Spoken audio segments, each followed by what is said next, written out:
नमस्कार, मैं हूं आपके साथ दीपक भदौरिया। स्वराज एक्सप्रेस के खास सब प्रोग्राम कोरोना की कहानी रिपोर्टर्स की जुबानी में आपका स्वागत है। स्वराज एक्सप्रेस के रिपोर्टर्स का जाल मध्य प्रदेश, छत्तीसगढ़ के साथ साथ उत्तर प्रदेश के कोने कोने में फैला हुआ है। संवाददाताओं की इसी टीम के दम पर हम कोरोना संकट और लॉकडाउन के दौरान भी आपको जिला और तहसील स्तर तक की ग्राउंड रिपोर्ट दिखाते हैं।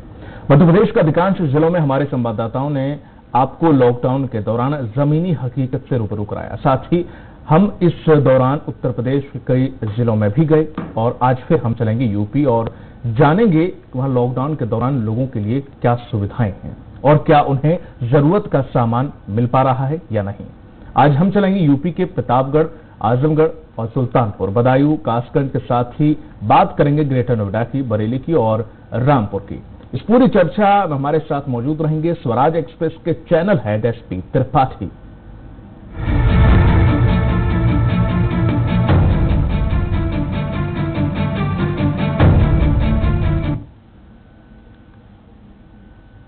त्रिपाठी जी, हमारे खास प्रोग्राम में आपका बहुत बहुत स्वागत है। सबसे पहले मध्य प्रदेश की ही बात कर लेते हैं। उत्तर प्रदेश में तो हालात थोड़ा सा ठीक है, मध्य प्रदेश में थोड़ा सा ज्यादा है। अभी हाल ही में जो कल रात 28 और नए पॉजिटिव केस इंदौर में मिले हैं। देखिए, जिस तरह से कल स्वास्थ्य मंत्री नरोत्तम मिश्रा ने कहा है कि अब धीरे धीरे से हालात सुधरेंगे और जो कोरोना के पेशेंट पॉजिटिव जो आ रहे थे वो जिस तेजी से आ रहे थे उस पर कम लग जाएगी। और कभी आई भी, कल इंदौर में मात्र 9 मरीज मिले, यहाँ भी 14 या 20 के करीब ही मिले हैं। और आज की अभी मेडिकल रिपोर्ट नहीं आई है, मेडिकल बुलेटिन आने के बाद ही पता चलेगा कि क्या है। लेकिन जैसा उन्होंने कहा, मुझे भी संभावना यही दिख रही है कि अब धीरे धीरे, और सबसे बड़ी बात यह है कि जो पेशेंट जो ठीक हो जा रहे हैं, उनको हॉस्पिटल से डिस्चार्ज किया जा रहा, उनकी संख्या लगातार बढ़ती जा रही है। और ये संख्या इसी तरह प्रतिदिन 20, 25, 30 इसी तरह से बढ़ेगी, क्योंकि इनका क्वारंटाइन पीरियड जो है 14 दिन का वो पूरा हो चुका है लगभग। और आपने भी इसके पहले बताया था कि करीब 50 से 60% पेशेंट ऐसे हैं जो पॉजिटिव तो आए हैं लेकिन उनको ठीक तक नहीं आई, कोई सिम्टम्स नहीं है। तो वो निश्चित रूप से कोरोना से लड़के बाहर आ ही रहे हैं। निश्चित रूप। अच्छा, हमारे साथ भोपाल से जुड़ गए हैं निर्मल सिंह बैस और हमारे साथ लखनऊ से जुड़े हुए हैं वहां के ब्यूरो हेड अखिल सिद्दीकी। अखिल जी, सबसे पहले उत्तर प्रदेश की अगर बात कर लें तो वहां पर अब क्या आलम है, क्योंकि ज्यादातर प्रदेश ऐसे हैं जहां पर जो कि ऑरेंज थे वो अब ग्रीन हो रहे हैं और जो रेड थे वो ऑरेंज हो रहे हैं, यानी कि हालात बेहतर हो रहे हैं और 3 तारीख भी नजदीक है। ऐसे में उत्तर प्रदेश की सरकार क्या कुछ तैयारियां कर रही है 3 तारीख यानी कि लॉकडाउन के खुलने के दौरान की स्थितियों को लेकर? क्या आपको लगता है, अखिल, एसपी त्रिपाठी बोल रहा हूं, क्या लगता है कि 3 तारीख के बाद लॉकडाउन खुल जाएगा वहां? जैसा कि यहाँ के मुख्यमंत्री ने प्रधानमंत्री से ये अपना मैसेज भेजा है कि अभी हम कुछ जिलों पे लॉकडाउन बराबर बनाए रखेंगे, इस तरह वहां के मुख्यमंत्री ने क्या प्रधानमंत्री को संदेश दिया है कि वो लॉकडाउन बराबर रखेंगे, कुछ जिलों पे रखेंगे या पूरे उत्तर प्रदेश पे रखेंगे? देखिए, अगर हम लॉकडाउन खोलने की बात करें तो मुख्यमंत्री का कल ही ये रुख साफ हो गया था कि अगर देखा जाए तो मई तक, 30 मई तक बहुत मुश्किल है खुलना, क्योंकि अगर वो खोलेंगे भी जहाँ रेड जोन है, जो इलाका, जो जिला जो ज्यादा रेड जोन में आ रहा है या ऑरेंज जोन में, उसे काफी सख्ती रखा जाएगा। मई तक का मतलब 30 मई तक?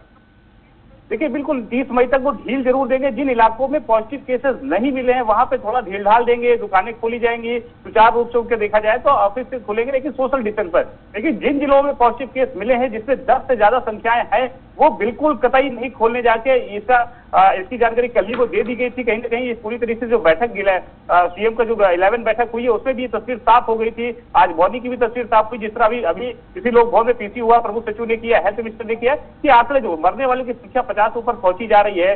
2250 लगभग उसमें पॉजिटिव जो देखा जाए जो संक्रमित केसेस आ गए हैं, 1650 जो है वो एक्टिव केसेस है। तो कहीं ना कहीं इसको देखते हुए जिन जिलों में, जिन क्षेत्रों में, जिन इलाकों में ये केसेस ज्यादा मिल रहे हैं, रेड जोन में है और हॉटस्पॉट है, उसे कतई नहीं खोलने की इजाजत है, लेकिन उससे सोशल डिस्टेंस करने का भी साफ तौर पर निर्देश सीएम ने दे दिया है। सबसे बड़ी खबर आज उत्तर प्रदेश की ये भी है कि जिन सब्जी मंडी, नवीन गल्ला मंडी में जिस तरह भीड़ हुई थी सब्जी को लेकर व्यापारियों ने किया था, पूरे प्रदेश के 90 लोगों पर कार्रवाई हुई है, 90 लोगों के लाइसेंस रद्द कर दिए गए हैं। इसके अलावा बड़ी भारी संख्या में लाखों रुपए में जुर्माना ठोका गया है।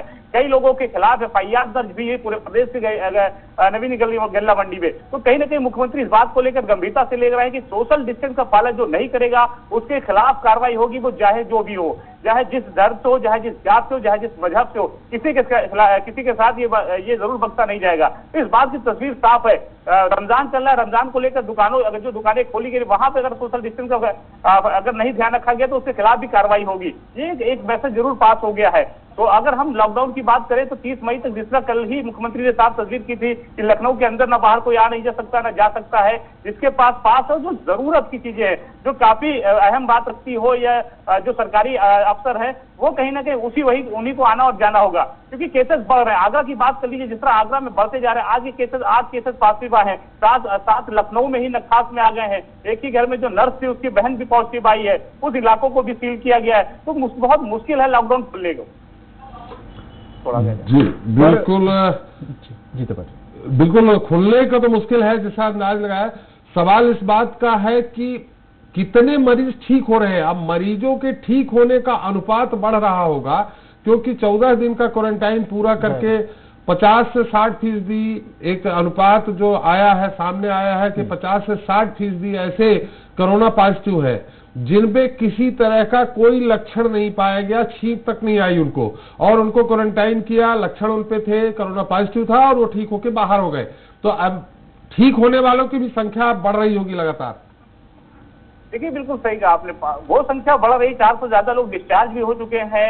मौसम थोड़ा फायदा दे रहा है, कहीं ना कहीं वो डिस्चार्ज भी किए जा रहे हैं। जिस तरह लोग क्वारंटीन किए गए थे, बाहर से जो मजदूर आए थे, 14 दिन पूरा किया, जिन छात्रों ने जो कोटा से आए थे, चाहे अन्य राज्य हो, चाहे प्रयागराज हो, चाहे लखनऊ रखा गया था, उन्हें भी डिस्चार्ज करके उन्हें भी पूरा जो अवधि थी वो पूरा करने के बाद उनके गृह जनपद भेजा गया है। सबसे बड़ी बात है, मुख्यमंत्री ने आज भी कई राज्यों के मुख्यमंत्रियों को पत्र लिखकर ये कहा कि जो भी वहां पर उत्तर प्रदेश के जो मजदूर फंसे हैं उनकी लिस्ट मुहैया कराई जाए, उन्हें लाने की कोशिश भी उत्तर प्रदेश सरकार करेगी। जिस तरह वो मजदूर जो है वो पंजाब से आ रहे हैं, चाहे हरियाणा से आ रहे हैं या अन्य राज्य से लाए गए, उन्हें 14 दिन के लिए रखा गया, उसके बाद उन्हें गैर जनपद भेजा जाएगा। लखनऊ में उसकी पूरी व्यवस्था की गई है। उनके जिलों में पहुंचा के, अगर संख्या ज्यादा है तो उनके जिलों में पहुंचा के, गांव से बाहर जो प्राथमिक स्कूलें बनी है वहां पर उसकी व्यवस्थाएं की गई। वहां रखने के बाद ही 14 दिन के बाद अपने घर जाएंगे और 14 दिन फिर घर में भी अकेले ही रहेंगे।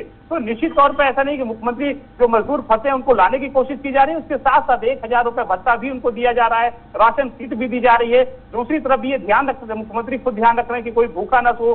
सभी जिला अधिकारियों को एक निर्देश दे दिया गया है कि कोई भी अगर भूखे से मरा तो उसका आला अधिकारी की जिम्मेदारी होगी, उससे कड़ी कार्रवाई होगी। तो ये मैसेज ये डर जरूर ही प्रशासन की, चाहे वो पुलिस विभाग हो, चाहे वो आईएएस विभाग हो, चाहे प्रशासनिक विभाग हो, इसका डर जरूर बना हुआ है। तो इस बात को देखने को भी मिला, कोई ऐसी खबर नहीं आई है कि कोई भूख से मरा हो जिससे राशन नहीं पहुंचा है। पुलिस की छवि की बात करें तो बहुत ऐसे जो खबरें आई है, चाहे वो किसी की बर्थडे पार्टी रहा हो तो उस इलाके की जो पुलिसकर्मी है, जो जिम्मेदार अधिकारी है, वो उनके घर में जाकर सेलिब्रेट कर रहे हैं, गिफ्ट लेके जा रहे हैं। उसके साथ साथ जो और भी जो समस्याएं आ रही है, चाहे वो फोन पे भी राशन की अगर पीआरबी से मांगी जा रही है, पुलिस विभाग से मांगी जा रही है, ट्वीट किया जा रहा है, तो पुलिस की विभाग एक अच्छी छवि देखने को मिली है। वो घर जाके उनके राशन मुहैया करा रहे हैं, डॉक्टरों की जो व्यवस्थाएं हैं उनको भी मुहैया करा रहे हैं। तो लॉकडाउन का पालन पुलिस कर रही है, जनता भी उन्हें सहयोग कर रही है और पुलिस भी। और अकील यहाँ थोड़ा सा जानना चाहेंगे, सहयोग अकील ये जानना चाहेंगे, कई राज्यों में देखा गया है, मध्य प्रदेश और कई जगह, कि पुलिसकर्मी और स्वास्थ्यकर्मी बड़ी मात्रा में पॉजिटिव पाए गए हैं,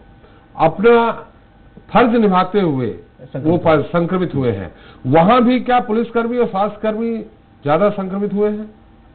देखिए, इनकी संख्या उत्तर प्रदेश में ज्यादा नहीं, लेकिन पुलिसकर्मी चाहे वो आगरा में रहा हो, चाहे कानपुर में रहा हो या लखनऊ, वो कहीं ना कहीं पॉजिटिव जो आए हैं कानपुर और आगरा में पुलिसकर्मी, वो योद्धा है। देखिए मुश्किल, वो सुबह से लेकर शाम तक भी जनता की सेवा में लगे, लॉकडाउन को लेकर लगे, चाहे हॉस्पिटल में लगे हैं या अन्य जगह लगाए, उनकी ड्यूटी लगाई, वो पूरी ईमानदारी के साथ योद्धा बनकर वो काम कर रहे हैं। और वो भी देखिए उनके ऊपर भी खतरा मंडरा रहा है, वो परिवार के पास नहीं जा सकते हैं। आधा दर्जन से ज्यादा पुलिसकर्मी ऐसे हैं जो पॉजिटिव रिपोर्ट आई है। तो कहीं ना कहीं पुलिस विभाग में भी इस बात का डर बन गया है, लेकिन फिर भी वो अपनी जिम्मेदारियों को निभा रहे हैं, कहीं ना कहीं पूरी तरीके से अपने आप को सुरक्षित महसूस करके, सुरक्षित व्यवस्थाएं कर वो अपनी ड्यूटी को भी निभा रहे हैं, चाहे वो डॉक्टर हो, चाहे पुलिसकर्मी हो। लेकिन कहीं ना कहीं इनकी संख्या भी बढ़ती जा रही है। तो ऐसे में मुख्यमंत्री ने भी अपील लोगों से की है कि पूरी तैयारियों के साथ अपनी ड्यूटी को निभाएं, कोई रिस्क न ले, सोशल डिस्टेंस का पूरी तरीके से पालन करें और लॉकडाउन का भी पालन करें। जनता से भी दूर रहें, या अधिकारी अगर कर्मचारी अगर ऑफिस और दफ्तर में जाते हैं तो जितना सोशल डिस्टेंस हो सके वो पूरी तरीके से गाइडलाइन को पूरा करें और काफी ज्यादा भीड़ ऑफिस में, दफ्तर में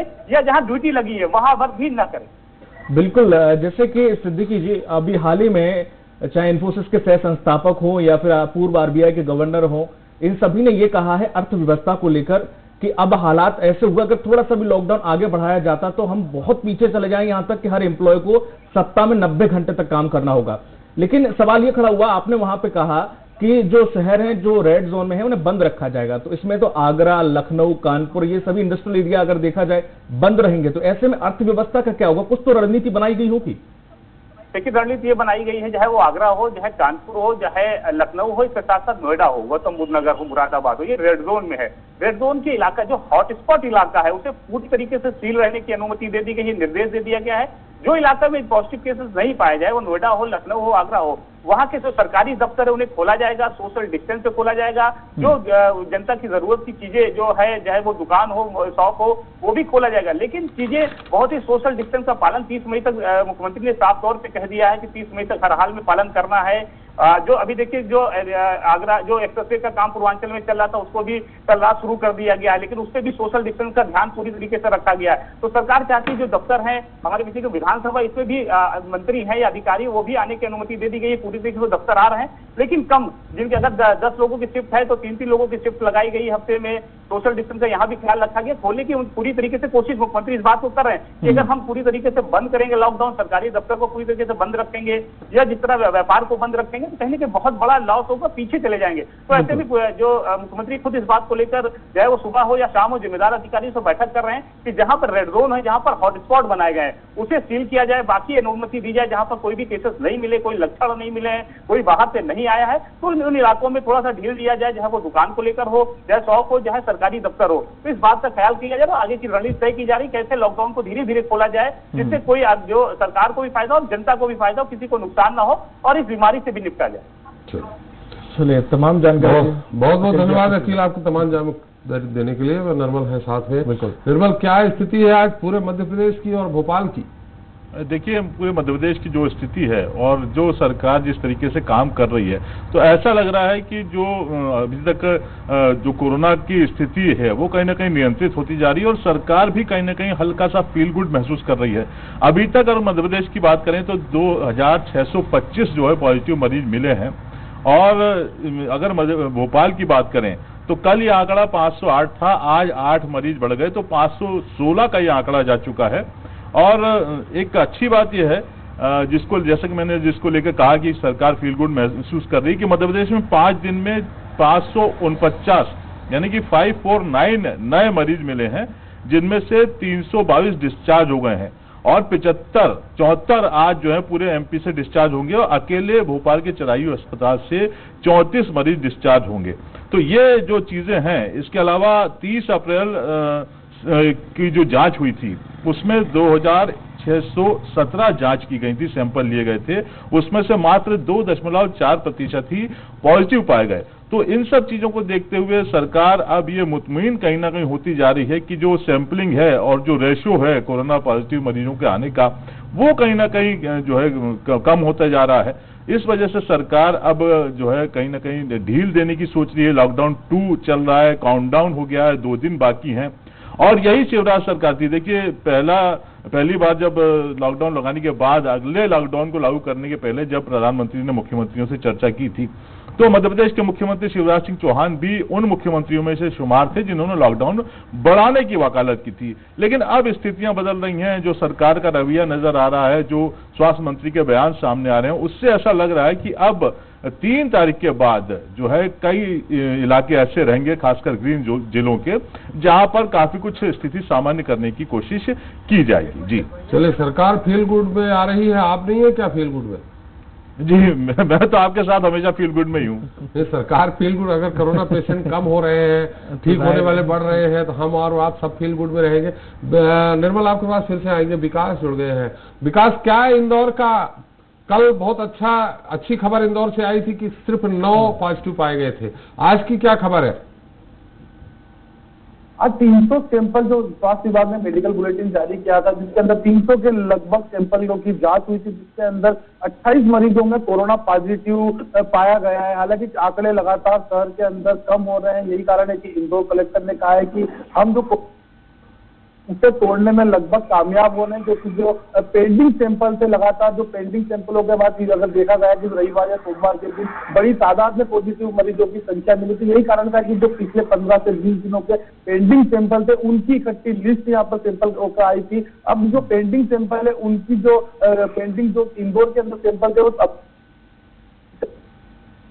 उनकी सारी रिपोर्ट आ चुकी है। वही राज्य विकास आपकी आवाज कट के आ रही है, विकास आपकी आवाज कट के आ रही है, फिर से बताइए पेंडिंग सैंपल कितने थे, उन सब की रिपोर्ट्स आ गई है क्या? उन सब की रिपोर्ट्स में कितने कुल 24 पाए गए या सारी रिपोर्ट कल की और आज की अलग है? ये निश्चित रूप से इंदौर के आ रहा था सैंपल है जो शुरुआती दौर में कोरोना के लिए गए थे, उन पेंडिंग सैंपलों की जांच की रिपोर्ट नहीं आ पा रही थी। यही कारण था कि इंदौर के अंदर लगा तो पेंडिंग सैंपल लेवल रह गए थे। आपकी आवाज विकास कट के आ रही है, मैं फिर से आपके पास आऊंगा, एक बार फिर निर्मल जी के पास चलते हैं। आप तकनीकी कारणों से कुछ आपकी आवाज नहीं आ रही, उसको ठीक कर लीजिए। जी निर्मल जी, कोरोना के बीच आज एक नई चीज फिर से हुई है और वो है मंत्रिमंडल के विस्तार की। मुख्यमंत्री शिवराज सिंह चौहान आज करीब 12 बजे राजभवन पहुंचे और करीब 45 मिनट उन्होंने राज्यपाल से चर्चा की। ये बात बिल्कुल अदादा है कि मुख्यमंत्री हर 10 दिन में गवर्नर साहब के पास जा रहे हैं और उनको कोरोना को लेकर रिपोर्ट दे रहे हैं, लेकिन इसी मुलाकात के साथ चूंकि मुख्यमंत्री ने, आपको ध्यान होगा जब पहला मंत्रिमंडल का गठन किया था और उसी समय उन्होंने कहा था कि मंत्रिमंडल का अब विस्तार जो होगा वो लॉकडाउन के बाद होगा। अब चूंकि 3 तारीख को लॉकडाउन की ऐसी संभावनाएं हैं कि कई जिलों से हट सकता है, तो उसी के साथ मंत्रिमंडल की भी सुगबुगाहट शुरू हो गई विस्तार की और आज उनकी मुलाकात को इसके साथ भी जोड़कर देखा जा रहा है और ऐसा माना जा रहा है कि 5 मई के आसपास जो है मुख्यमंत्री अपने मंत्रिमंडल का विस्तार कर सकते हैं। करीब 23 मंत्रिमंडल के सदस्य वो शामिल कर सकते हैं। तो जो खासकर सिंधिया गुट के विधायक हैं उनकी जो है हसरतें एक बार फिर जाग चुकी हैं और वो अब फिर से एक बार मंत्री बनने का सपना देख रहे हैं। खासकर 4 मंत्री जो कि बचे हुए हैं, इसके अलावा 6 अन्य विधायक हैं। ऐसा माना जा रहा है कि सिंधिया गुट के जो 22 विधायक टूटे थे उनमें से 10 को मंत्री बनाया जाएगा। तो ये भी आज दिन भर एक चर्चा का विषय रहा। बनाया जाएगा, 2 तो बन चुके हैं, तब 8 ही बचे हैं ना?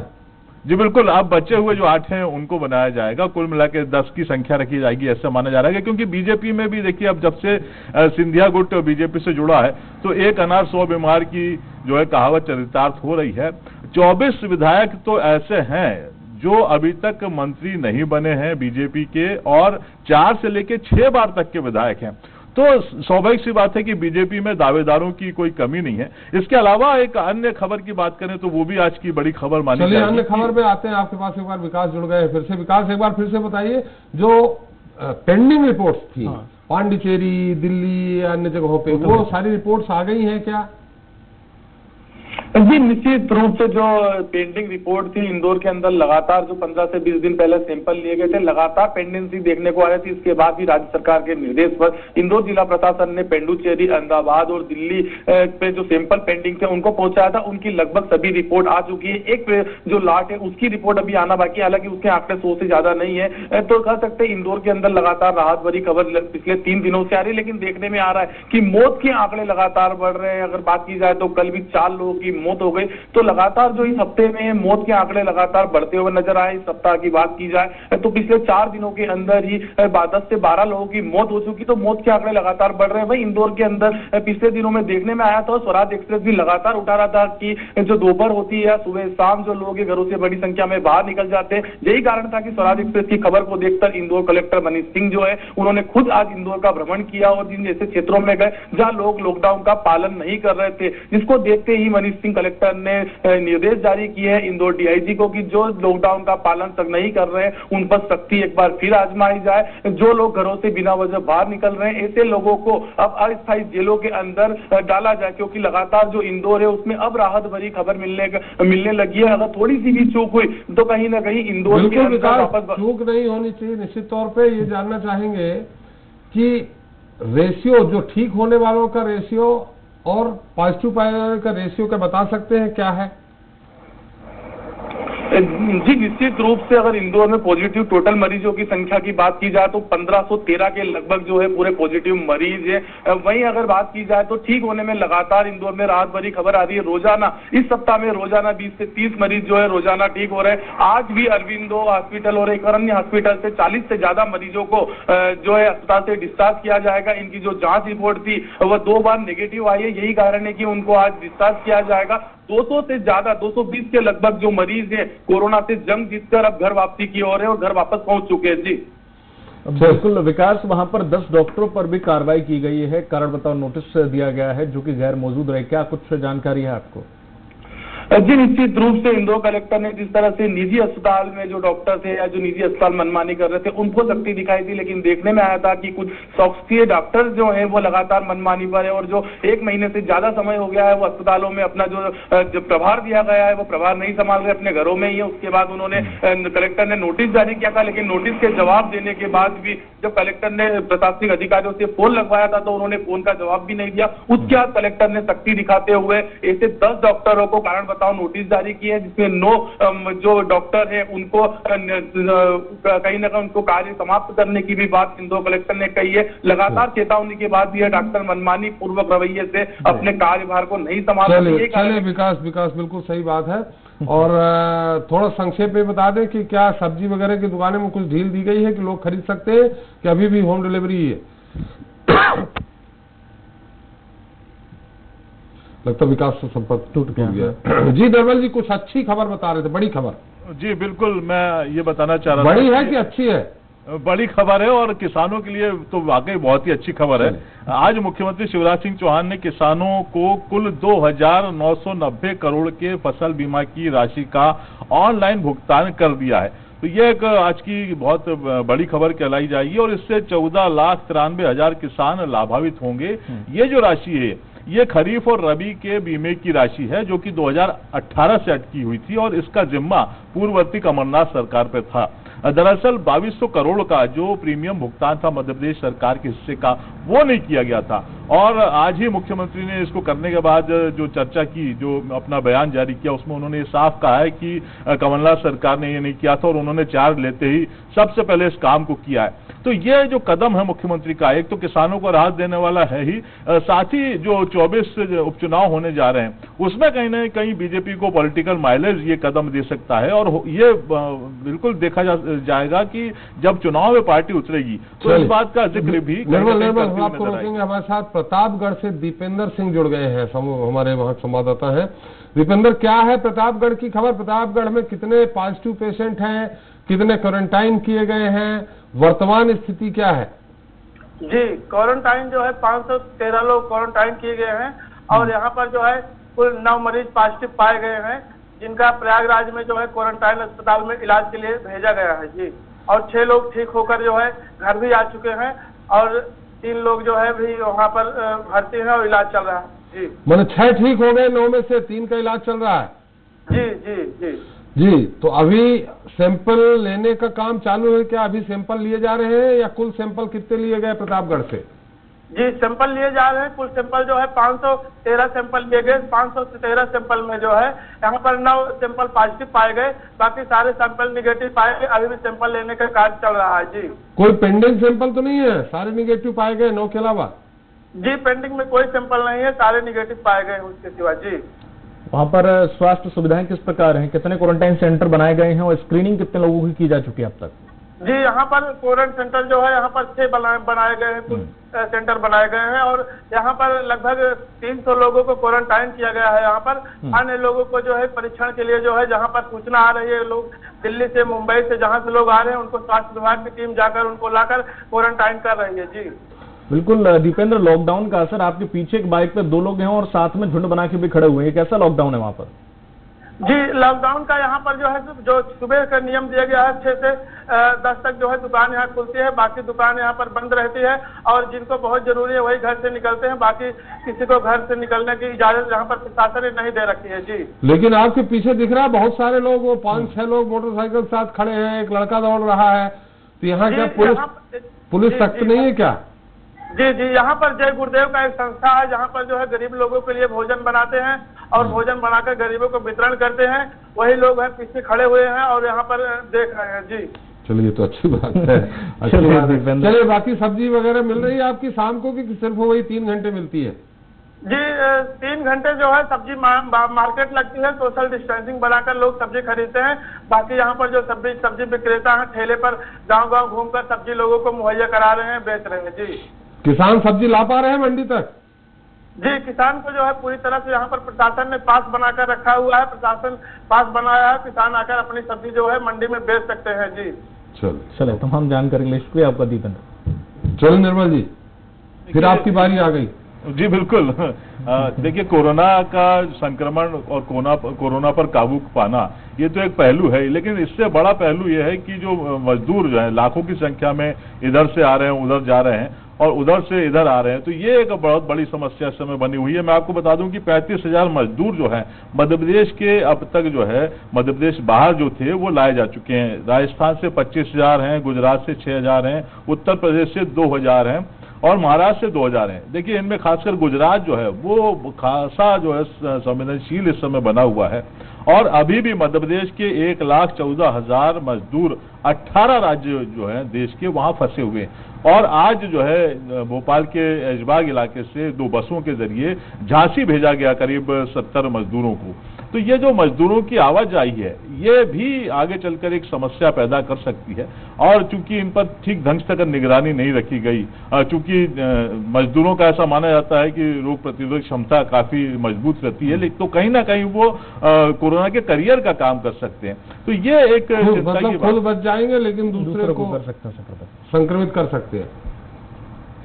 जी बिल्कुल। देखिए, ये जो है दूसरों को, खासकर मध्य प्रदेश की स्थिति जैसे कि सरकार समझ रही है और जैसे कि मैंने आपसे बोला कि थोड़ा फील गुड भी महसूस कर रही है, तो ये जो सरकार की फीलिंग है ये कहीं गड़बड़ ना कर दे, ये एक बहुत बड़ी चुनौती यहाँ पर नजर आ रही है कि सरकार अब जो दूसरे राज्यों से मजदूर आए हैं, जैसे कि मैंने आपको बताया कि 1,14,000 मजदूर अभी भी आना बाकी है, तो उनको किस तरीके से सरकार हैंडल करती है ये एक बहुत बड़ी बात होगी। साथ ही एक और बात बताना चाहूंगा कि एक अच्छी बात ये कि आज जो है स्वास्थ्य मंत्री नरोत्तम मिश्रा ने कोरोना ई परामर्श सेवा की शुरुआत की है। इसके जरिए 104 नंबर पर फोन लगाने पर करीब 5,000 डॉक्टर्स जो हैं देश के वो अपनी सेवाएं देंगे और इस पर जो कोरोना से जुड़ी हुई भ्रांतियां, आशंकाएं हैं या समस्याएं हैं तो उनको लेकर जो भी मरीज हैं या जो भी व्यक्ति हैं वो उनसे सलाह करके, मशवरा करके अपनी शंका का समाधान कर सकते हैं। ये 5,000 डॉक्टर मतलब कि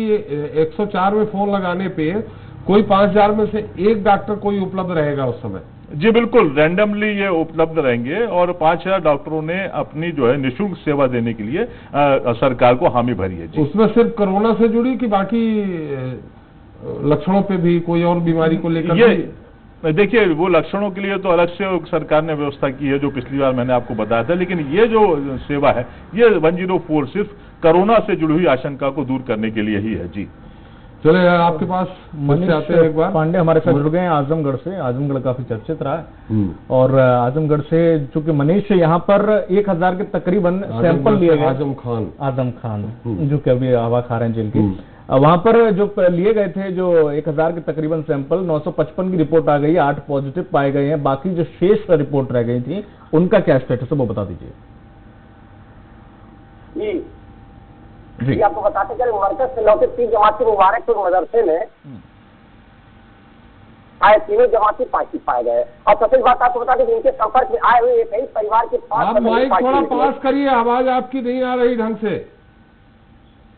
जी आपको बताते चले, मरकज से लौटे 3 जमाती मुबारकपुर मदरसे में आए 3 जमाती पॉजिटिव पाए गए। इनके संपर्क में आए हुए कई परिवार के 5 सदस्य भी पॉजिटिव निकले। सभी पॉजिटिव मरीजों को आइसोलेशन वार्ड पीजीआई के 500 में रखा गया है।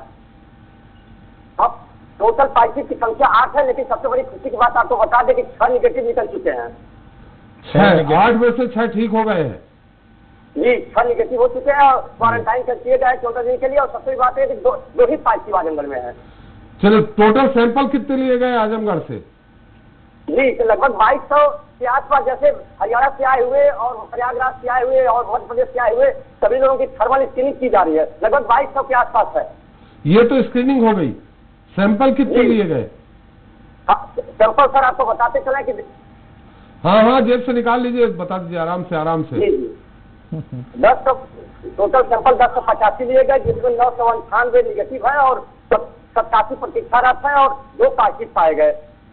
जिस तरीके से मनीष कल ये रिपोर्ट आई है, कल की खबर है 30 तारीख की, और इतनी जल्दी ये लोग नेगेटिव भी हो गए, ठीक भी हो गए, कि पहले से इलाज चल रहा था, पहले से ये संदिग्ध मानकर इनका इलाज ट्रीटमेंट चल ही रहा था।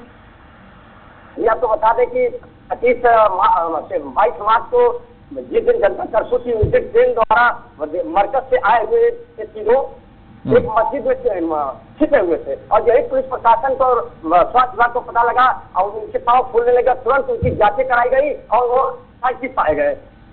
अभी टोटल संक्रमित कितने हैं वहाँ? टोटल संक्रमित 8 है, लेकिन 6 प्रशासन द्वारा ठीक हो गए पहले के, अभी 8 शेष बचे हुए हैं। नहीं, अब नहीं है, अब 8 टोटल पाए गए थे, जिसमें 6 ठीक हो गए, 2 बचे हैं। जी जी 2 4 को डिस्चार्ज कर दिया गया घर के लिए। जी जी जी बिल्कुल मनीष जी, बाकी क्या स्थिति है? राशन सब्जी इनकी दुकानें खुल रही हैं, कैसे लोगों को उपलब्ध हो रही है? आपको बताते चले कि रमजान को देखते हुए 2 पालियों में आगे में दुकान खुली जा रही है, एक तो 7 से 10 और 2 से 5। और सब्जी और फल और दवा के लिए तो कोई हमेशा छूट है, दवा सुबह से लेकर शाम तक खोले कोई दिक्कत नहीं, लेकिन सब्जी और राशन और फल के लिए 7 से 10 और 2 से 5। जी, चूंकि आजमगढ़ एक मुस्लिम बाहुल्य क्षेत्र है, वहां पर करीब 60 से 65% वहां पर रहते हैं, ऐसे में रमजान के वहां पर चल रहे हैं, चूंकि महीना चल रहा है और ऐसे में रोजे रोक लग रहे हैं, तो वहां पर सुविधाएं प्रशासन ने क्या कुछ की हैं, क्या कुछ व्यवस्थाएं की हैं, क्या आजान के समय कुछ ज्यादा पहुंच रहे हैं लोग, या कोई तादाद तय की गई है, क्या कुछ है? मस्जिद में तो लोग नहीं पहुंच रहे हैं नमाज पढ़ने। जी आपको बता दें कि मस्जिद में कोई नमाज पढ़ने नहीं जा रहा है और घर पे ही लोग नमाज पढ़ रहे हैं। और सबसे बड़ी बात आपको बता देना चाहते हैं कि जिस इलाके में कोरोना पॉजिटिव पाए गए, पूरे इलाकों को सील कर दिया गया, हॉट स्पॉट इलाका घोषित कर दिया। उस इलाके में कोई आ जा नहीं सकता है, तो प्रशासन और स्वास्थ्य विभाग से की नहीं जा सकती है, और उनके लिए व्यवस्था की गई है कि वो ठेले से सब्जी और ठेले से ही जो है राशन और खेत फोन करने पे ही डॉक्टर द्वारा या खुद कप्तान दवा लेके सबको पहुंच रहा है। चलिए मनीष जी, मनीष जी, आजमगढ़ आजम खान जी के नाम से बहुत चर्चित है, आजम जी की क्या स्थिति है, कहाँ है? आजम खान तो इस समय जेल में है, ऐसा सुनने में आया, लेकिन आजमगढ़ में जो आजम खान की धरती तो नहीं बोली जाती है, सिर्फ नोमानी की धरती बोली जाती है, सिपाही धरती बोली जाती है। लेकिन हाल ही में उन्हीं के नाम से चर्चित है, लेकिन उनका परिवार, हालांकि वो तो जेल में ही है, परिवार भी शायद जेल में ही है। नहीं, पूरा परिवार जेल में है और उनका बहुत पुराना रिश्ता था आजमगढ़ से। जी जी जी जी, चलिए बहुत धन्यवाद मनीष जी आपका। निर्मल जी, देखिए, अगर इस समय की और एक अन्य बड़ी खबर की बात की जाए तो अब सभी की निगाहें जो है, पूरे प्रदेश की निगाहें उस बैठक पे हैं जो इस समय मुख्यमंत्री कर रहे हैं। 5 बजे से बैठक मंत्रालय में शुरू हो चुकी है, और ये बैठक, जैसा कि हम आप और हमारे दर्शक समझ ही गए होंगे कि ये बैठक जो है लॉकडाउन को हटाने को लेकर है। किस जिले से लॉकडाउन हटेगा, किस जिले से नहीं हटेगा, हटेगा तो किन शर्तों पर हटेगा, इन सारी चीजों पर मुख्यमंत्री इस समय विमर्श कर रहे हैं अपने अधिकारियों के साथ। और तमाम जितने भी 52 जिले हैं, हर जिला कलेक्टर से सरकार ने कल तक रिपोर्ट मंगा ली है, तो उस पर एक गहन मंथन चल रहा है, और इस बारे में आपको हमारे अगले रिपोर्टर अरविंद चौहान विस्तार से जानकारी देंगे। जी, तो आप क्यों नहीं देंगे? देखिए, अभी इस बारे में जानकारी एकत्र की जा रही है। चलिए उनके पास से जानकारी है, निश्चित तौर पे अरविंद जी से जानकारी लेंगे, लेकिन अब मुझे लगता है थोड़ा सा स्थिति अनुकूल हो रही है। और जो आज बैठक होगी, कल परसों 3 तारीख है, परसों निश्चित तौर पर प्रधानमंत्री जी भी अपना संदेश देंगे। आगे केंद्र के स्तर पे क्या होना है, आगे बढ़ेगा नहीं, जैसे उम्मीद पहले ये था कि 25 दिन और बढ़ेगा, और बढ़ सकता लिस्ट है, जारी हुई थी, लोग अभी की 3 तारीख से 21 तारीख तक फिर हो सकता है। तो हमें लगता है पूरी तरह से तो नहीं होगा, लेकिन लॉकडाउन जारी रहेगा। हमें नहीं लगता है कि ट्रेन वगैरह चलेंगी। अभी परिवहन को पूरी तरह से ओपन किया ऑन व्हीकल जो है, ऑन व्हीकल, खुद के व्हीकल से, अपनी व्यवस्था से। अब ऐसी स्थिति में जब नहीं चला तो जो मरता क्या न करता है, कहावत कहलाती है, लोग पैदल ही 1000 1200 किलोमीटर चल के आ गए, और वो भी अभी बॉर्डर में फंसे हुए हैं। तो सबसे अगर विकट स्थिति इस दौरान हुई है तो वो हुई है मजदूरों की, जो रोज अपने लिए रोज कुआं खोदते हैं, रोज पानी पीते हैं, रोज की कमाई अपना परिवार पालते हैं। उनकी स्थिति बहुत दयनीय स्थिति हो गई है। और इसमें ऐसे भी बहुत सारे हैं जिनकी अप्रोच नहीं है, तो उनके पास बीपीएल कार्ड नहीं बन पाए हैं। आप भी जानते हैं कि बीपीएल कार्ड बनाने के लिए भी अच्छी खासी अप्रोच चलती है। छत्तीसगढ़ का बीपीएल कार्ड पूरा सरकार ही बदल गई, तो अब उन पे बहुत स्थिति है। अगर केंद्र सरकार और राज्य सरकार उनको जो बीपीएल कार्ड धारक हैं, गरीबों को, जो उन्हीं को उनके खाते में पैसा पहुंचाने, जनधन खाते में पैसा पहुंचाने की बात कर रहे हैं, लेकिन जिनका बीपीएल कार्ड नहीं बना है उनके सामने पूरी तरह से भुखमरी की स्थिति है। लेकिन जैसे कि आपने ट्रेन का जिक्र किया, ट्रेन एक धमनियों की तरह भारत की है, अगर ये नहीं चली तो मुझे ज्यादा शायद। हाँ, मुझे ऐसा लगता है कि अभी परिवहन को, आम परिवहन माने जो सामान ला रहे हैं, लोडिंग ट्रक वगैरह, ये चलते रहेंगे, उनको तो चलते रहेंगे, लेकिन आम आदमी को कि यहाँ से आपको इंदौर जाना है तो आपने मालवो में बस में टिकट ले लिया, वो नहीं हो पाएगा मुझे फिलहाल 15 मई तक तो फिलहाल कुछ मुझे लगता है। जी अरविंद जी, कुछ कॉलर आप मजबूत कर रहे हैं, क्या है कॉलर में, कुछ नई खबरें? बस ये है कि 2 दिन शेष रह गए हैं अभी लॉकडाउन में, और सरकार पूरी मजबूती के साथ इस लॉकडाउन से निपटने की तैयारी कर रही है, क्योंकि इस बार 2 दिन शेष कैसे कर सकते हैं, बढ़ा दिया 13 दिन और, तो फिर नहीं, वो संभावना है तो कह सकते हैं 13 दिन हो जाए या 10 दिन हो जाए, वो अलग बात है। लेकिन अब जो आधिकारिक बयान आया है प्रधानमंत्री का, वो तो अभी 3 मई तक के लिए है। लेकिन जो अभी से लोगों ने राज्य स्तरीय पे, चूंकि ये कयास लगाए जा रहे हैं, जो सूत्र पर पूरा टिका होता है और सूत्र के हिसाब से जो अभी तक संदेश आ रहे हैं और सूत्रों के हवाले से जो खबरें आ रही हैं, वो साफ तौर पर यह है कि अब राज्य सरकारों को ये कह दिया गया है कि वो अपने अपने हिसाब से पूरा देखें, क्योंकि अगर पूरे देश की बात करें तो इस समय जो सबसे ज्यादा ग्रीन जोन है, ग्रीन जिले हैं, ग्रीन सिग्नल्स हैं, वो सबसे ज्यादा है। लगभग 300 से ऊपर जिले पूरे देश के हैं, वो ग्रीन सिग्नल में आते हैं, ग्रीन जोन में आते हैं। इसके बाद 200 से ऊपर है वो ऑरेंज में है, और रेड जोन की संख्या है पूरे देश में वो 130 है। तो साफ तौर पर कह सकते हैं कि अब 130 से अगर 100 की बात करें और 300 की बात करें तो ग्रीन जिले ज्यादा हैं, इसलिए पूरे देश में अब लॉकडाउन की संभावना तो नहीं हो सकती, क्योंकि ज्यादा जिले हैं वो ग्रीन है और ऑरेंज है। और अगर पूरे देश को लॉकडाउन किया गया तो कहीं ना कहीं कह सकते हैं कि जान है जहान का जो फॉर्मूला प्रधानमंत्री का था वो जरूर बाधित होगा। इसी के चलते कह सकते हैं कि पूरे देश में लॉकडाउन की स्थितियां तो नहीं बनेगी। लेकिन साफ तौर पर जो 109 जिले हैं, जिसमें 130 जिले हैं, माफ करना, उसमें 9 जिले अपने मध्य प्रदेश के हैं। और सबसे बड़ी संकट का यही है कि वो उन 9 जिलों में सबसे बड़ी जो महानगर है, चाहे वो इंदौर, भोपाल, जबलपुर, ग्वालियर सहित देवास को भी शामिल किया गया है। तो इनसे आवागमन टोटली रूप से बिल्कुल लॉकडाउन की स्थिति में ये जो 9 जिले हैं वो बिल्कुल पूरी तरह लॉकडाउन। अरविंद, ये जो 9 है, जो ग्रीन जोन है, निश्चित तौर पर ग्रीन जोन बेहतर है, लेकिन ये 9 जोन वाले अगर पूरी तरह सख्ती नहीं है तो 9 जोन के लोग ग्रीन जोन को भी रेड जोन में बदल देंगे। हाँ, निश्चित तौर पे कहेंगे, इसीलिए यहाँ पर सख्ती ज्यादा की जा रही है। अभी ये हाल फिलहाल एक उदाहरण आया है, ग्वालियर में सिर्फ एक पॉजिटिव मिला है और वहां पर पूरे ग्वालियर को लॉकडाउन बिल्कुल कह सकते कर्फ्यू में बदल दिया गया है। वहां के जो कलेक्टर है वो ग्वालियर को रेड जोन में भी रख दिया है, जबकि वहाँ पेशेंट बहुत कम है, 1 या 2 है, बहुत कम पेशेंट है। टोटल मिला के वहां लगभग 9 से 10 पेशेंट मिले थे, जिसमें से 8 पेशेंट ठीक होकर घर जा चुके हैं। लेकिन इसके बावजूद भी वहां पर, चूंकि उसके पास बिल्कुल 30 किलोमीटर दूर है मुरैना है, मुरैना में बराबर पेशेंट निकल रहे थे, लेकिन वो ठीक भी हो रहे थे। मुरैना में कह सकते हैं कि 2 पेशेंट अभी एक्टिव है, बकाया सारे पेशेंट ठीक होकर घर चले गए हैं। इसके बावजूद भी अरविंद, आपकी अनुमति हो तो सुल्तानपुर से हमारे संवाददाता महेश द्विवेदी खड़े हैं, उनसे बात कर ले, फिर आपके पास आए। जी, मैं अवधेश मिश्रा है, माफ करिए, बदायूं से।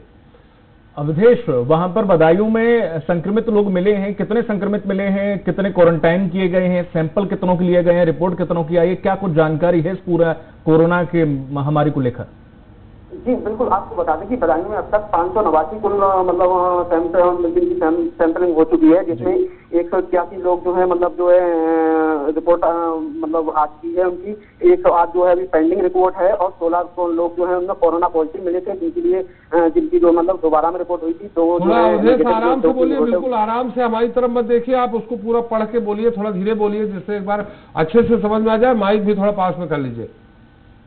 जी बिल्कुल, आपको बता दें कि बदायूं में अब तक तो 589 कुल पेशेंट थे, जिनकी जो है 108 जो है अभी तक रिपोर्टें नहीं आई हैं, पेंडिंग आई हैं। बाकी सभी की रिपोर्टें आ चुकी है, नेगेटिव आ चुकी हैं।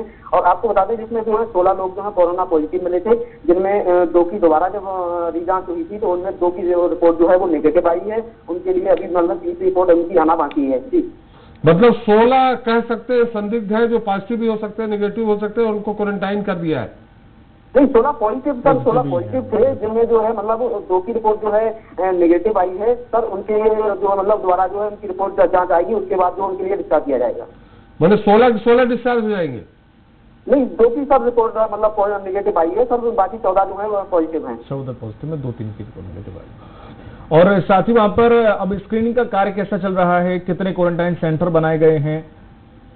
आपको बता दूं बदायूं में अलग अलग जगह जो है बाहर से आने वाले लोगों के लिए अलग अलग जगह पे जो है मतलब क्वारंटाइन किया गया है। उनकी जो है सैंपलिंग हो रही है, जांच की जा रही है उनके लिए, और उनके लिए जो मतलब रहने वगैरह की व्यवस्था है। और दूसरों के हवाले से ये भी खबर मिली है कि जगह मतलब जो बाहर से आने वाले लोग हैं उनके लिए जगह कम पड़ रही है, तो उनके लिए और जगह की व्यवस्था की जा रही है। जी बिल्कुल, वहाँ पे मजदूर वर्ग भी बहुत रहता है जो कि हरियाणा और अन्य जगहों से वापस आ रहा है, उनके लिए क्या कुछ व्यवस्थाएं की गई हैं?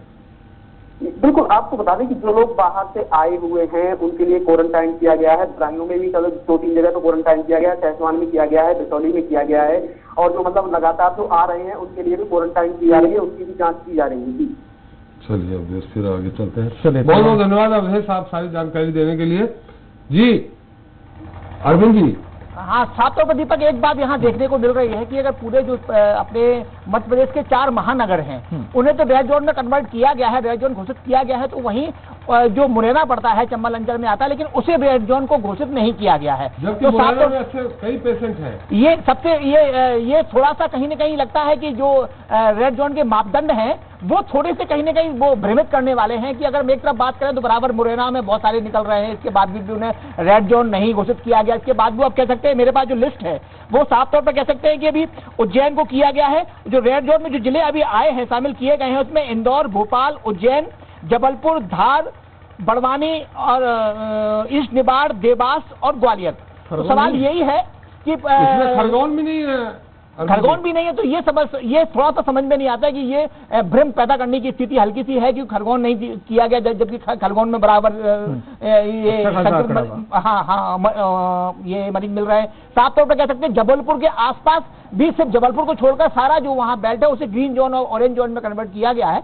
तो लेकिन एक चिंता का विषय पूरे प्रदेश के लिए है कि पूरे प्रदेश में ये जो चारों कोने हैं, जबलपुर और ग्वालियर, इंदौर और भोपाल, इसके बाद मालवा पूरे कोरोना संक्रमण से ज्यादा कहीं न कहीं प्रभावित है। तो सबसे ज्यादा चिंता का विषय ये है कि जो मालवा है, पूरा इंदौर क्षेत्र है, उसमें उज्जैन भी शामिल है, वही धार भी उसी में शामिल है, साथ में ईस्ट निबाड़ भी शामिल है। इसके बाद भोपाल भी पास में 250 किलोमीटर दूर भोपाल लगता है। तो ये पूरा जो एरिया है ये कहीं न कहीं कह सकते हैं कोरोना पॉजिटिव ज्यादा नजर आ रहा है। इसी के चलते इन जिलों को रेड जोन में घोषित किया गया है। लेकिन अगर यहाँ से आवाजाही होती है तो निश्चित तौर पर कहेंगे जो रेड जोन 8-9 जिले बनाए गए हैं उनमें इनमें आवागमन नहीं होगा। और जो ग्रीन जोन है, ग्रीन जोन में कहा गया है कि सुबह 6 बजे से लेके और 12 बजे तक यहाँ पर आवाजाही रहेगी। लेकिन अब यही है कि आवागमन कैसे होगा, क्योंकि पब्लिक ट्रांसपोर्ट टोटल बंद किए हुए हैं, ट्रेनों की स्थिति ठीक अभी है नहीं, ट्रेनों को चलाने की अनुमति नहीं दी जा रही है। सुनने में जरूर आ रहा है कि 10 मई के बाद वो ट्रेनों को शायद वो चालू करेंगे, और जो अपना हवाई सेवाएं हैं उन्हें भी 10 मई के बाद बुला लिया गया है, जो उनके अधिकारी हैं। अरविंद, ऑरेंज जोन में क्या होगा, क्या क्या स्थितियां रहेंगी, खुलेगी नहीं खुलेगी ऑरेंज जोन में?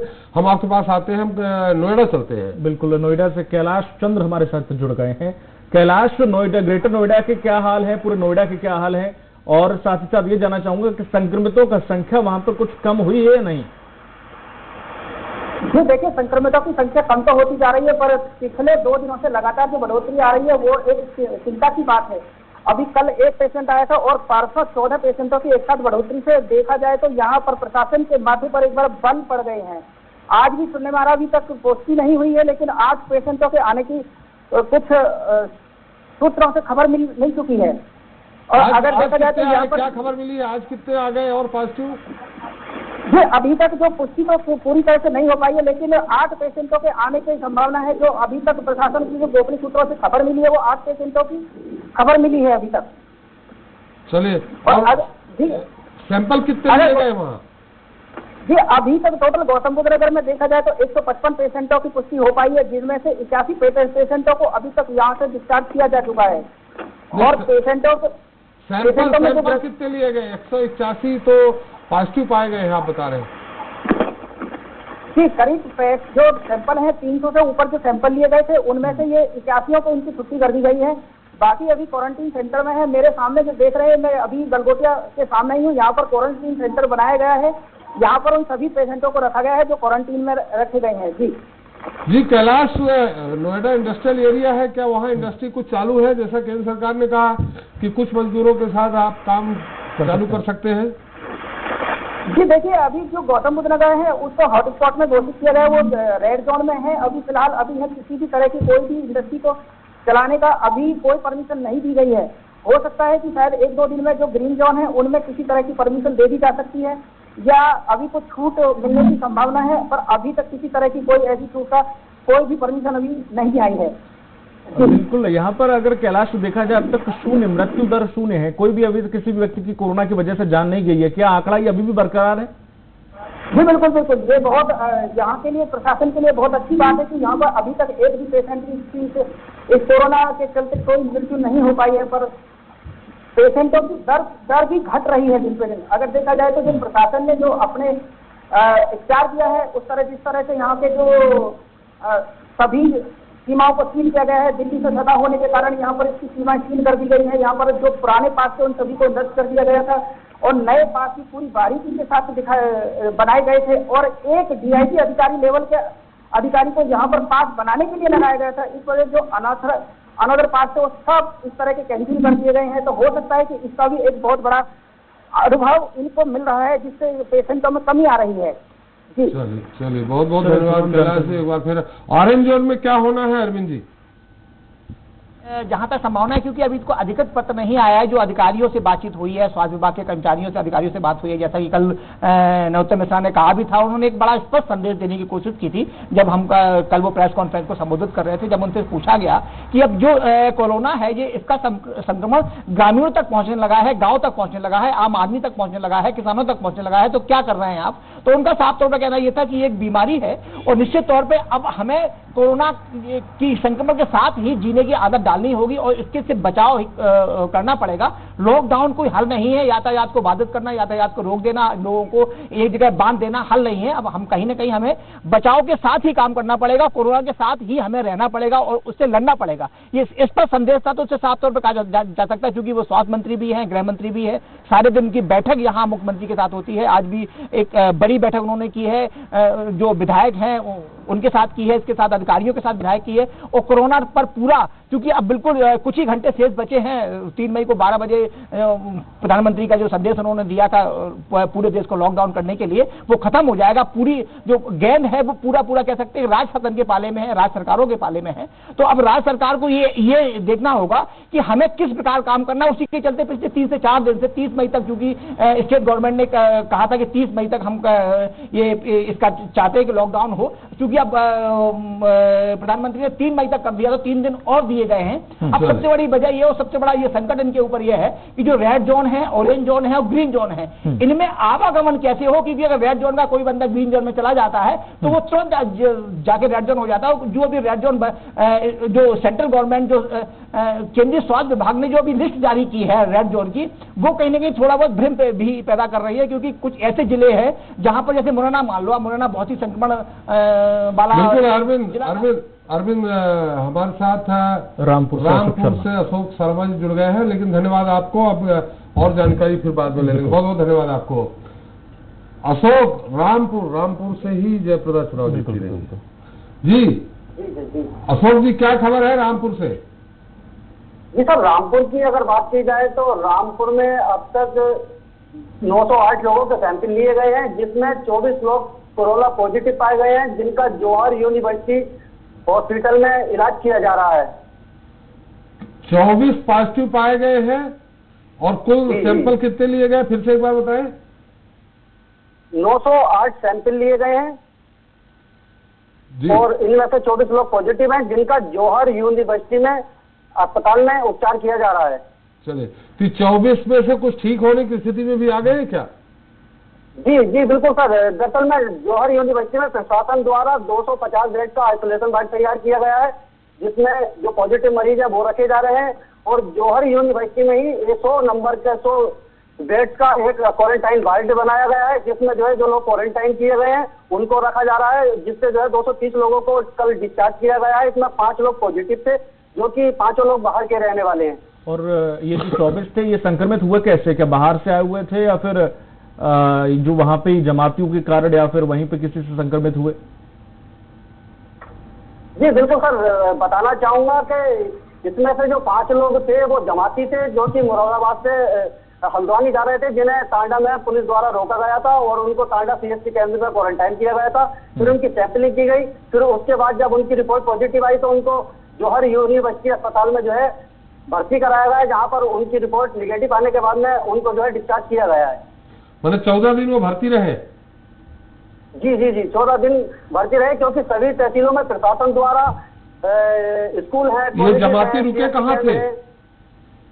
जी ये जो है मुरादाबाद से निकले थे हल्द्वानी के लिए और इन्हें टांडा तहसील में जो है पकड़ा गया था पुलिस द्वारा। अच्छा, तो इनके संपर्क में नहीं आए थे रामपुर के रहने वाले कोई? जी नहीं, रामपुर से, और ज्यादातर 24 लोगों में जो लोग हैं सब लोग ज्यादातर बाहर के हैं। मात्र इसमें 2 लोग ऐसे हैं जो रामपुर के हैं, सफाई कर्मचारी हैं, वो जिला अस्पताल में तैनात थे। एक सफाई कर्मचारी हैं और एक लिफ्ट में ड्यूटी थी उनकी, जिनमें जो है पॉजिटिव आए हैं। बाकी चले रामपुर में सामान, किराने का, खाने पीने का सामान मिल पा रहा है सहजता से? जी सर बिल्कुल, बताना चाहूंगा रामपुर में जिला प्रशासन द्वारा जो खाने पीने की खाद्य सामग्री है उन लोगों के लिए जो है पास जारी किए गए हैं। मेडिकल स्टोर है, सब्जी के लोग हैं, जो फल विक्रेता है, उन सभी के लिए लगातार कंटिन्यू DM द्वारा पास जारी किए जा रहे हैं। वो घर तक जो है लोगों तक सब्जी पहुंचा रहे हैं। लेकिन प्रशासन द्वारा अभी किसी भी दुकान को खोलने की अनुमति यहाँ पर नहीं दी गई है। और यहाँ तक की बात की जाए तो दवाइयों की भी होम डिलीवरी यहाँ पर समय से की जा रही है। जिला प्रशासन पूरी तरह से प्रयास कर रहा है कि लोगों को सोशल डिस्टेंसिंग का पालन कराया जाए और इसके साथ ही लोगों को घर में रहने की अपील की जा रही है। और यहाँ पर लोगों से ज्यादातर यही अपील की जा रही है कि अपने घर में रहें, सुरक्षित रहें। चलिए, बहुत बहुत आप भी सुरक्षित रहिए अशोक जी, बहुत बहुत धन्यवाद आपका। और साथ संजय जुड़ गए। संजय डोंगर दुबे जी, ये जिस तरीके से नगर निगम बुलेटिन क्या कहता है? बिल्कुल, लेकिन संजय उससे पहले एक जानकारी हो आपको, हॉट स्पॉट जो बनाए गए हैं या सीज किए गए हैं जो क्षेत्र, स्टार्टिंग में तो उनमें काफी कुछ देखने को मिला, नंबर नाम जो भी बाहर निकल रहा था लिख रहे थे और सब कुछ पूछ रहे थे वजह, लेकिन अब कुछ दिखाई नहीं दे रहा। कोई आए कोई जाए, 2 रास्ते ब्लॉक कर दिए, उसके अलावा कोई आए कोई जाए, उन इलाकों में कोई मतलब नहीं है, ना तो कोई गार्ड बैठने को मिलता ना ही कुछ।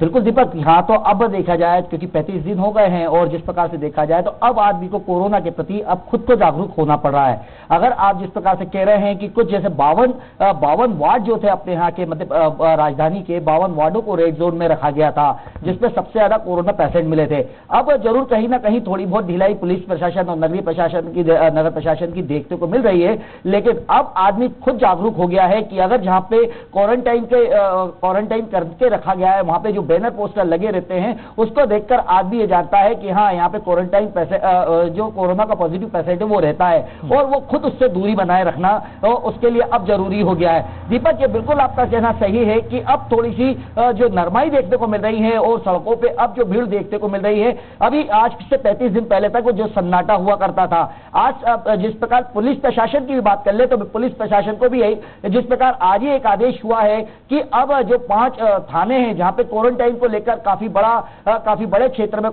जो क्वारंटाइन किया गया था, या वहां पे काफी बड़े क्षेत्र में जो कोरोना के पॉजिटिव पेशेंट मिले थे, उन 5 थाना क्षेत्र के अधिकारी और कर्मचारियों को यह बोला गया है कि अब वो घर से काम कर सकते हैं। कुछ दिनों की उनको भी छुट्टी दी गई है। अगर ये बात करें तो राजधानी के ये 5 थाने हैं, जिसमें जहांगीराबाद, ऐशबाग थाना, तलैया, शाहजहानाबाद थाना, ऐसे मिला के 5 थानों के कर्मचारियों को जिस प्रकार से अगर घर से काम करने की छूट दे दी जा सकती है, तो आप दीपक इससे समझ आ सकता है कि कहीं ना कहीं पुलिस प्रशासन भी अब कोरोना को लेकर कहीं थोड़ी बहुत नरमाई दिखाई दे रही है। लेकिन दीपक अब कैसे पुलिस कैसे घर से काम करेगी? कोई कंप्यूटर के मार्फत थोड़ी है सर, पुलिस के अधिकारियों की बात हो रही है। रोकेंगे हम आपको।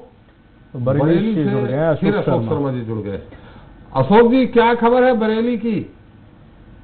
देखिए, मैं आपको बता दूं, बरेली के अंदर इस समय जो है रेड जोन में आ चुका है, और यहाँ पर जो है कुछ इस प्रकार है कि अभी 2 पॉजिटिव और मिले हैं जो कि हजियापुर क्षेत्र के हैं। हाँ। और इसको लेकर के अभी जो जांच हुई थी वो राममूर्ति में, जिसमें 3 डॉक्टर और 3 नर्सें जो सामने आई है, उनकी रिपोर्ट अभी बाकी आनी है। नहीं, कुल कितने वहां पॉजिटिव है बरेली जिले में? बरेली जिले में इस समय हमारे पास जो 3 पॉजिटिव है ये तो क्लियर है इस समय जी। और नाम क्लियर कितने जी? आपने कहा 3 क्लियर हैं, नॉन क्लियर कितने, मतलब संदिग्ध कितने हैं? संदिग्ध यहाँ पर इस समय जो है 6 संदिग्ध बताए गए हैं, जिसमें जो है RMS जो हमारा मेडिकल कॉलेज है उसमें 3 डॉक्टर है और 3 नर्स है जो संदिग्ध बताई गई है। जी। सैंपल कुल कितने लिए गए? सैंपल यहाँ पर इस समय जो है 45 लोगों के सैंपल जा चुके हैं, क्योंकि अभी जांच के दायरे में क्वारंटाइन कर दिया गया है। अशोक, वहां पर क्या 4 पेशेंट थे, क्योंकि एक की मौत 29 तारीख को हो गई है वहाँ, पहली मौत। ये मैं आपको बता दूं, यहाँ पर एक कोरोना पॉजिटिव है जिसमें जो है इलाज के दौरान मौत हुई है, और बाकी जो है इलाज के दौरान चल रहे हैं, अभी क्वारंटाइन किए हुए हैं और आइसोलेशन वार्ड में है। क्या ये जो 3 हैं ये बाहर से आए हैं? जो चौथे जिनकी डेथ हो गई वो भी बाहर से आए थे क्या? वो कैसे संक्रमित हुए? मैं आपको बता दूं, जो पेशेंट की मौत हुई है, जो कोरोना वायरस बताया जा रहा है, वो यहाँ के लोकल ही रहने वाले थे, हजियापुर क्षेत्र के, और वो एक खुद स्वास्थ्य विभाग में काम करते थे, जो डांट का काम करते थे, और वो अलग अलग मरीजों को, जो टीबी के मरीज थे उसकी दवाई बांटा करते थे। जी। मतलब वो पहले से बीमार थे? ये उनके पहले से बीमार थे और उनके कई घातक बीमारियां थी, जिसके कारण उसकी मौत बताई गई है। ठीक है, लेकिन जिस तरीके से उनके जो संक्रमित थे, जिनकी डेथ हो गई है, क्या उनके परिवार वाले उन लोगों को सैंपल भेजे गए हैं, उन लोगों को क्वारंटाइन किया गया? कौन कौन से लोग उनके संक्रमित उसमें प्रभाव में आए थे, उनसे मिले थे, ऐसा कुछ क्या? क्योंकि प्रशासन की मुश्किलें बढ़ गई हैं इस मौत के बाद, ऐसी खबर आ रही है। देखिए, मैं आपको बता दूं कि इनके परिवार में जो है, इनकी पत्नी थी, इनके बच्चे थे, इनकी माँ थी और इनके भाई थे। जब इनका सैंपल लिया गया है तो इनकी माँ और इनके भाई जो है पॉजिटिव पाए गए हैं, जिनको जो है स्वास्थ्य विभाग की टीम ने अपने उसमें ले लिया, अंडर में ले लिया है। बाकी और जांच के लिए सैंपल गए हुए हैं। चलिए, बहुत बहुत धन्यवाद अशोक जी आपका हमारे साथ जुड़ने के लिए। एक बार फिर संजय है। जी संजय, आप जिक्र कर रहे थे। देखो दीपक, मैं जैसे बता रहा था और सर का क्वेश्चन था, पुलिस किस प्रकार से अपने घर से बैठकर कार्य को अंजाम देगी। सर मैं ये बता रहा था कि इसमें कहीं जैसे टीआई हैं, एसपी है, जो उस क्षेत्र के एसपी है उनको, और जो वहाँ के सीएसपी है उनको, और जो एसआई लेवल के अधिकारी हैं जिनको फील्ड का ज्यादा वास्ता पड़ा था, अब उन्हें ये बोला गया है कि अब आप थोड़े दिन का आराम करके और घर पे रह के फिर अब आपको काम को अंजाम देना है। सर इसका एक नमूना और देखने को मिला कि जैसे ही छुट्टी की बात आती है, और जो सबसे सुरक्षित क्षेत्र माना जाता है जेल मुख्यालय में ही आज जिस प्रकार से बताया जा रहा है कि चोरी हो गई 1 लाख की, तो सर जो आपका क्वेश्चन है कि किस प्रकार से काम करेंगे, तो ये अंजाम देखने को वहीं से मिल रहा है। सर नगर निगम की बात करें तो नगर निगम ने भी अब जिस प्रकार से ये बोला गया था कि अब नगर निगम अपने मुस्तैदी दिखाते हुए जो लोग मुंह पे मास्क लगाए हुए नहीं दिख रहे हैं उनके ऊपर बुरी मतलब चालानी कार्रवाई कर रही है। चाहे कोई भी बंदा किसी भी वार्ड में किसी भी रूप में घूमता मिलेगा या वार्ड फेस पे अगर उसके मास्क नहीं लगा होगा तो नगर निगम और पुलिसकर्मी उसका चालान बना रहे हैं। अभी तक अगर ये बात करी जाए तो अभी तक महेश द्विवेदी जुड़ गए सुल्तानपुर से। महेश, सुल्तानपुर में कितने क्या मरीज मिले हैं और कितने लोग क्वारंटाइन किए गए? सैंपलिंग कितने लोगों की हो चुकी है? सर अभी तक जो मरीज पॉजिटिव मिले हैं उनकी संख्या है 3 और क्वारंटाइन किए गए हैं लगभग 25,000, जिनमें उनके घरों में भी क्वारंटाइन किया गया है। उनके सेंटर जो बनाए गए हैं प्रशासनिक अधिकारियों द्वारा उसमें भी किया गया है, तो इनकी संख्या लगभग 25,000 के आसपास है। सर 25,000 ये तो स्क्रीनिंग की हुई होगी, 25,000 सैंपल थोड़ी लिए गए होंगे। सैंपल सर सिर्फ 517 सैंपल लिए गए हैं अभी तक। थोड़ा मास्क नीचे कर लें 2 मिनट के लिए। जी सर, मास्क आपने थोड़ा सा अलग कर लें तो आवाज ढंग से आएगी, मुश्किल से 10-20 सेकंड के लिए। मास्क महेश, जो आपने मास्क पहन रखा है सुरक्षा के लिए, एहतियात के लिए, हाँ उसे नीचे करिए। आप बताएं, स्पष्ट आवाज आ जाएगी जी। अभी तक सर यहाँ पे जो पॉजिटिव मरीज मिले हैं कोरोना के उनकी संख्या मात्र 3 है।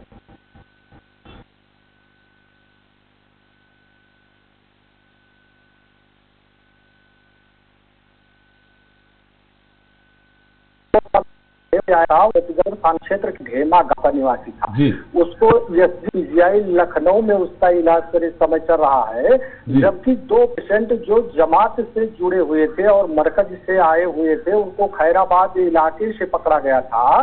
वो इस समय पुरवार ब्लॉक के CSSC में भर्ती हैं और उनका वहीं पे इलाज कर रहा है। ये जो दो जमाती जो पॉजिटिव पाए हैं, ये वहाँ संपर्क में भी खैरा, जहाँ से आपने बोला पकड़ा गया उनको, तो वहाँ कहीं मस्जिद में थे, उनके कहीं छुपे हुए थे या किसी के संपर्क में थे? वहाँ पे सब मस्जिद भी है, मदरसे भी हैं और मदरसे से ही उनकी गिरफ्तारी की गई है। तो मतलब उस मदरसे से और लोगों का सैंपल लिया गया क्या? जी सर, अभी तक उनका सैंपल लिया जा रहा है सर। अभी कुछ भेजे गए या नहीं भेजे गए, इसमें से जो संख्या 517 की बताई जा रही है प्रशासनिक अधिकारियों द्वारा, उसमें से कितने दिए गए हैं, चूंकि यहाँ पे प्रशासन की सबसे लचर व्यवस्था है कि वो मीडिया को कोई भी लेखा जोखा समय रहते हुए नहीं उपलब्ध करवा पा रहे हैं। जैसे आज भी हमने पूरा विस्तार में हर चीज का डिटेल लेना चाहा जिला सूचना अधिकारी से लेकर जिला अधिकारी, उनके जिलाधिकारी के कंट्रोल रूम, CMO के कंट्रोल रूम में कई बार कॉल किए, लेकिन सब बताने में अपनी असमर्थता ही जाहिर कर रहे थे सर। चलिए, बाकी सामान वगैरह मिल रहा खाने पीने का वहाँ? जी सर, खाने पीने के रोजमर्रा की जरूरतों वाली चीजों के सामान की जो दुकानें हैं सर, शाम को खुलवा दी जाती हैं प्रशासनिक अधिकारियों की देखरेख में। वहां से लोग अपने सामान ले रहे हैं। जैसे हम आपको दिखाना चाहेंगे कि बगल में हमारे जहाँ से इस समय खड़े हैं, देखिए आप, ठेले पर फल फ्रूट लेकर के एक वृद्ध आदमी यहाँ पे बाजार में बेच भी रहा है। लेकिन कुछ न कुछ सामान बढ़े रेटों पर सेठ साहूकारों द्वारा दिए जा रहे हैं, जिस पर प्रशासन अभी भी अंकुश लगाने में नाकामयाब दिख रहा है। चलिए, बहुत अच्छी जानकारी दी आप। सभी जगह की स्थिति यही है जी। स्वराज किचन बता दीजिए संजय जी। तो सर, स्वराज किचन जिस प्रकार से अब पहले से अब बताते आ रहे हैं कि स्वराज किचन आज भी उन्हीं 15 जगहों पे अपने, सर इसमें एक सबसे बड़ी चीज एक और जोड़ना चाह रहा हूं सर, कि जिस प्रकार अगर सरकार की ओर की ध्यान की बात करें तो जो नगर निगम की अब कई जगह की किचन और जो समाज सेवी संगठन है उनने भी अपने किचन बंद कर दिए हैं, लेकिन स्वराज किचन के भरोसे अभी काफी सारे लोग हैं और जो हम लोगों से कांटेक्ट में हैं। सर आज भी कई लोग ऐसे हैं जो रोड पे हम लोगों का इंतजार कर रहे हैं। 15 बस्तियों के साथ हम लोगों ने अभी तक अपनी सेवाएं चालू रखी है और आने वाले समय में भी आप लोग सर, आपका सहयोग रहेगा बिल्कुल, उस पर आगे हम लोग और बढ़ रहे हैं। और अभी 15 स्थानों पर स्वराज किचन की सेवाएं जब तक लॉकडाउन का क्लियर भी हो जाता तब तक चलती रहेगी। तमाम जानकारी के लिए संजय जी आपको बहुत बहुत शुक्रिया, और त्रिपाठी जी आपका भी बहुत बहुत शुक्रिया चर्चा में शामिल होने के लिए। लगातार हमारी अपील है कि आप घर पर रहें, सुरक्षित रखें अपने आप को और अपनों को, और लगातार हम ये कह रहे हैं कोरोना से डरना नहीं बल्कि इससे लड़ना है। जरूरी खबरों के लिए आप देखते रहें स्वराज एक्सप्रेस।